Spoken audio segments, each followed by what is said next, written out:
Picture this, you just got a raise, congratulations, and not a small one, 15%, 20%, maybe it was $20,000 a year. That should change things financially, right? Most people think more income fixes money stress, but here's the problem. Even high earners, people making $300,000 a year or more sometimes, still feel broke. Just look at this recent survey. So what actually happens to the raise? Does it build wealth or does it quietly turn into a slightly more expensive life? My name's Chris Wendt. I paid off $43,000 worth of debt and built that to a net worth of $800,000+ while increasing my income along the way. And in this video, I want to share with you how a raise can accidentally get absorbed the wrong way and the 4-step process to make sure that that doesn't happen to you and you actually make financial progress instead of having it go towards lifestyle creep. Oh dang, and I just realized my kids' toys are in the background here.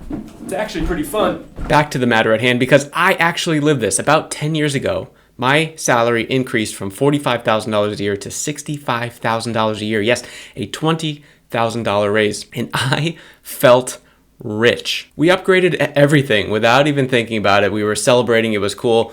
Better apartment in the nicer area, eating out consistently. It felt like we had made it. But then about 6 months later, nothing really changed in our finances. Everything felt the same stress, the same financial situation.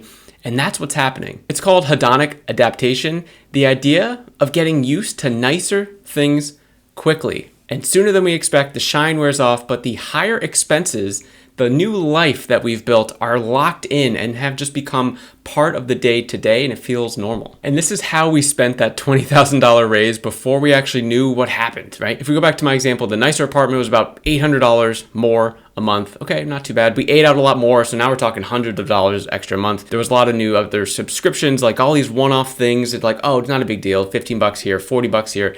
They all individually don't really matter, right? But stacked together, we're talking like $1,200 to $1,500 a month, which basically eliminated the $20,000 raise just like that. And when I finally looked up, I came up for air, right? After all the excitement wear off, the damage was already done. And I had to look back and like, wow, what did we do? We have to fix this, because again, we were still struggling and we were still stressed about our money because we were the issue. We caused the problem. So I drew a line in the sand and vowed to fix the problem. And most people think that a raise disappears because they lack discipline to not spend the money, right? But that's not necessarily it. The real problem is that new money coming in never had a job, a function in your finances. So I wrote down a list of things that mattered to us the most: life goals, financial goals, even non-negotiables. I now call these the North Star goals list.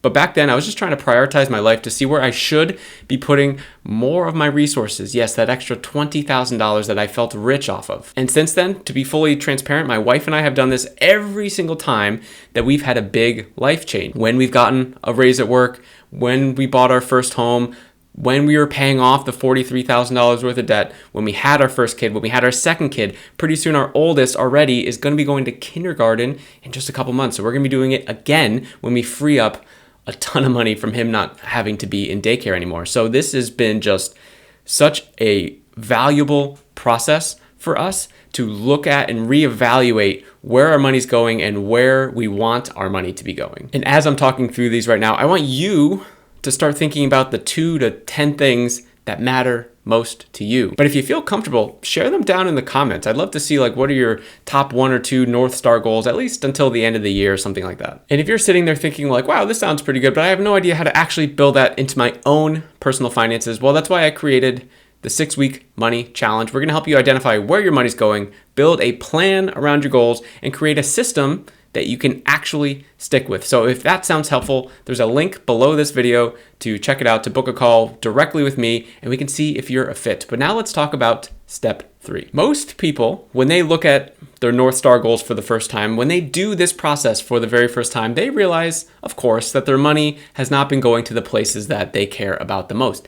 And that's okay, because if it's your first time doing it, this is a new skill. This is a new thing that we're trying to be good at. So of course it's not gonna be perfect. Step 3 is the realignment phase, where we move the money from places we don't care about to places that we're saying that we do care about. And what's great with this, and I think it's completely overlooked, is we're literally giving ourselves permission to spend more in areas if needed. So for example, let's say you had some health and fitness goal on your North Star goals list, and you look at where you've been spending your money, and you've only been spending, say, a $20 gym membership for all of your health and fitness.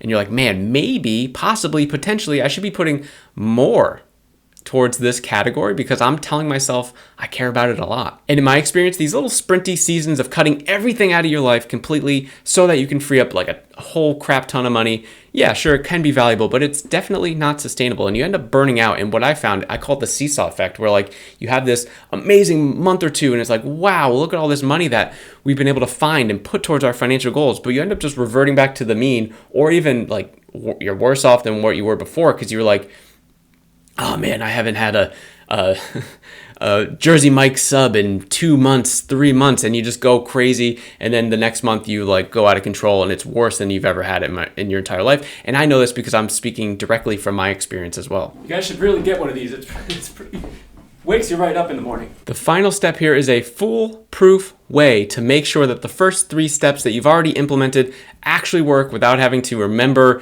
any of your financial goals or stay motivated to do this stuff. And it's simply to automate a lot of the things or most of the things on your North Star goals list, specifically all the money stuff. So if you've had a hard time saving money in the past, maybe you should set a part of your paycheck to go towards a high yield savings account. If you feel behind on your retirement and your employer has a 401k, maybe you should increase the amount of percentage that you put towards your 401k. And if you can't seem to get out of the debt cycle, auto schedule an additional payment or extra money towards the highest interest loan. What this does is it removes the possibility of you spending this money in other areas of your life later on. Because if you're in the cycle of like every month, oh, I don't know where my money's going, or at the end of the month, like, oh, I don't have any money towards my financial goals. We need to be paying ourselves first. So that way, if we're putting money towards things that we matter to us the most in the beginning of the month, at the end of the month, we're gonna be sacrificing things that we care about less, right? It's a pretty simple math equation. And it sort of makes you figure out all of the other life expenses with less money. So when you leave your goals up to chance or memory or motivation, they just don't happen. They're not going to happen, and you're going to keep going through this cycle. Again, I'm speaking from personal experience on this. And when you are intentional about where your money is going today, you're going to wake up in 1 year, 5 years, 10 years, and be so thankful for the efforts and the sacrifices that you're making today. Because they can feel painful in the moment. But when you look ahead and you sort of project out, if I do this today and I continue to do that the next month and the next month and the next month, what does that look like in X time frame? You'll be pretty surprised. If you're someone who knows that they could be a little more efficient with kind of money and where it's going, but you're not sure how to get started, check out the link below this video to book a call with me for the 6-week money challenge. And we'll talk about setting up your own personal money system, similar to what I've done for Sandy, who found $1,200 hiding in her finances, Gemma, who's never saved this much money in her entire life in 6 weeks, Kahisha found $1,300 hiding in her finances and was able to still crush debt during this process. Or if you're still not totally sure or totally convinced, check out this video here with more information, and I'll see you in the next one.